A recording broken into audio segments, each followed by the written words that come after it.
Let me know once you are able to see the screen, and we are good Yeah, to start. it's visible.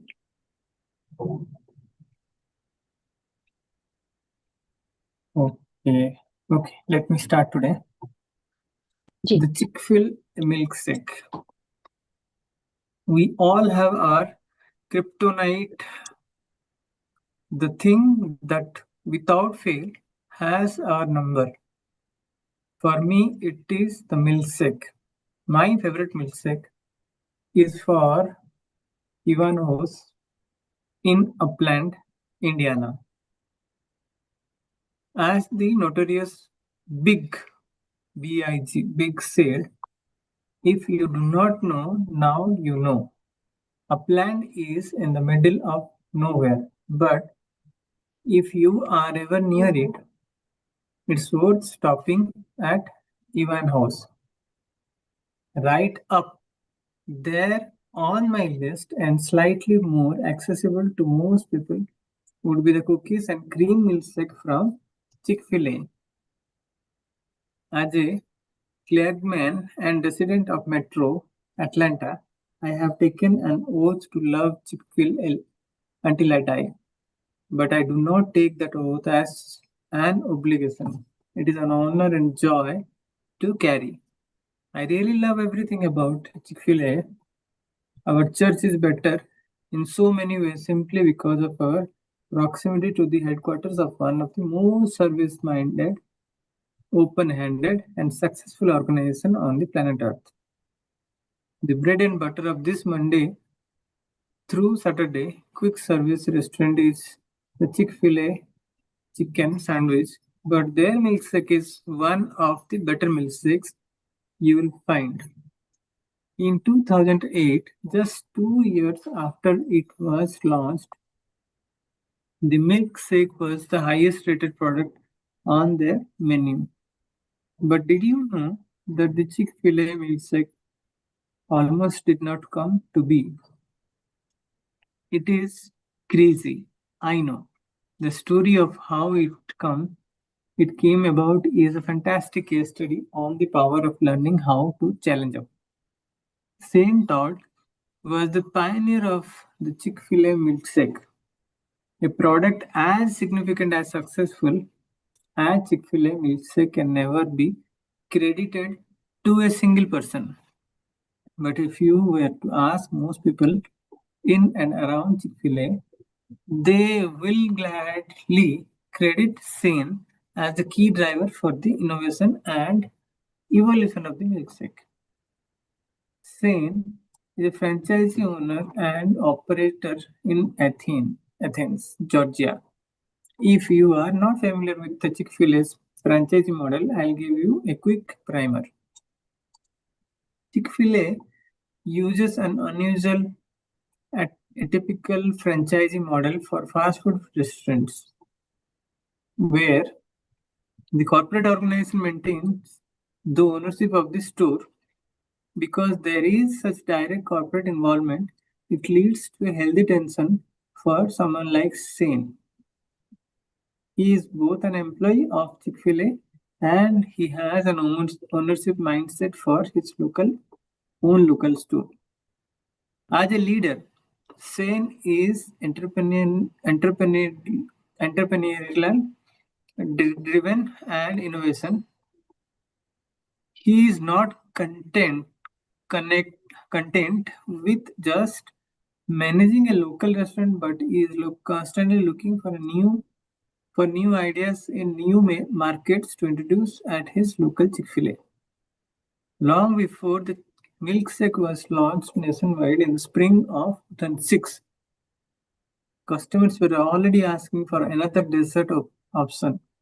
Shane's own store was receiving multiple requests for milkshakes. The common thought at Chick-fil-A's central office was that it would take too long for them to provide a quality product without slowing down the high quality, quick service the store was committed to providing. According to Woody Falk, who was the vice president of menu strategy at the time, the milkshake project had been going in circle at headquarters. Things were now at a standstill. Despite some red flags from the product development team, Sane began covertly testing a milkshake in his store. He was determined to prove to Woody Falk and others that this was an offering they could make to improve customer satisfaction and it could be done quickly. And so the great milkshake experiment began at his store in Athens, Georgia. Sen and his team personally bought the ingredients needed to transform the ice cream that Chick-fil-A was already serving into a quality milkshake that customer liked. After tinkering with the product and training his employees how to prepare it, the team in Athens discovered a creative way to serve a delicious tasting milkshake while keeping the order time short. With very little marketing, word of the milkshake began to spread throughout Athens. Within a few months, Sane's store was selling hundreds of milkshakes every day. They had avoided setting off any major alarm at the corporate office. And the Athens store had created an even greater need for a new product.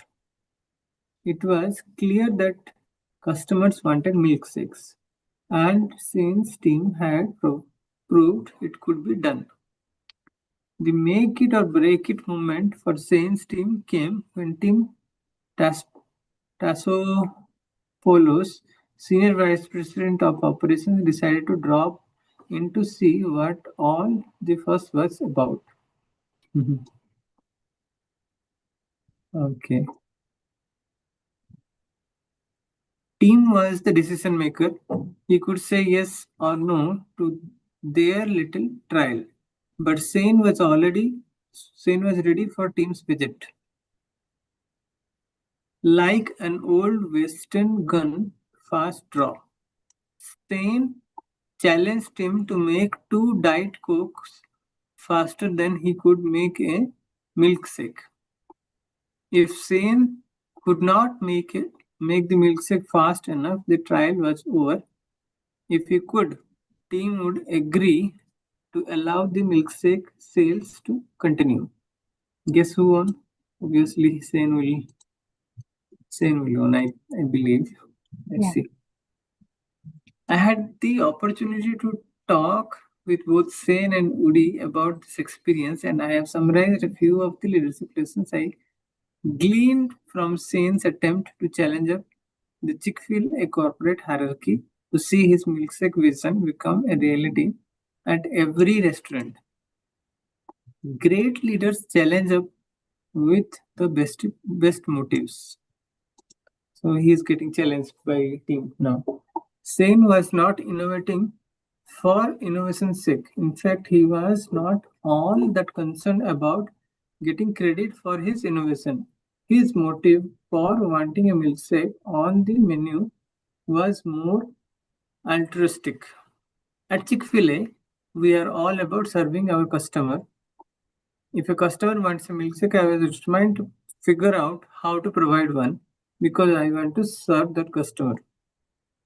Great leaders are keenly aware of what the boss is most interested in. This is also equally and very important thing that as a leader we need to understand and aware of our boss need also. This is going to that is a deciding factor for the objective. When possible, position your challenge as a step towards great solution. For the macro problem your boss is looking to solve, when possible, position your challenge as a step towards a greater solution for the macro problem your boss is looking to solve. During this season, there was a massive customer service initiative by Chick-fil-A's president, Dan Cathy, about what they were calling second mile service. Instead of positioning the milkshake as a new product, Sen talked about the milkshake as a way to provide second mile service to customers. Great leaders know what's core and what's peripheral. This is also very important. So every paragraph is having the first line as the theme and then the explanation. And they police themselves accordingly. Great leaders know what's core and what's peripheral. And they police themselves accordingly. Same seemed well aware of the boundaries of new product development for Chick-fil-A. Shane prefaced our conversation by saying, if this were a burger, we would have never tried it. We would try sweet potato fries, but we would never try a burger. That's too far from our core offering. But because we already offered ice cream, this was just a derivation of what we were already providing our customers. This was just a derivation of what we were already providing our customers. Great leaders challenge up quietly, but they are not silent. They know how, when, and with whom to communicate when trying something new. Wood Flunk was quick to compliment Shane on how well he communicated about the experiment he was trying. If Shane had told too many people, the pilot would have been shut down. If Shane had been completely silent, he would not have garnered the favor with key leaders that aided his project. In Woody's word, Shane was not silent, but he communicated like a submarine. Because of the great relationship Shane had built with Woody early in the process, Woody became an advocate and was able to pay interference with some of the leaders within the organization who had doubts about the milkshake. Here is a takeaway. If you have never had the Chick-fil-A milkshake, you have got to try it. And as you are enjoying that tasty treat, let me remind you the power you have to challenge up. Existing paradigms can change, but it takes wisdom, patience, and the right strategy. By that, actually, it can change.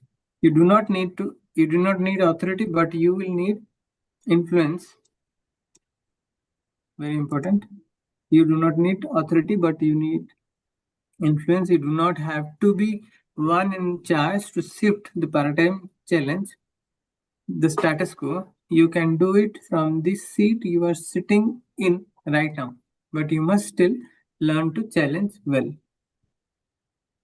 Okay, I just somehow the first section itself took a long time. So tomorrow again we'll start. I have a meeting. Sorry for this. Yeah, sure. Please continue. Yeah. Go ahead.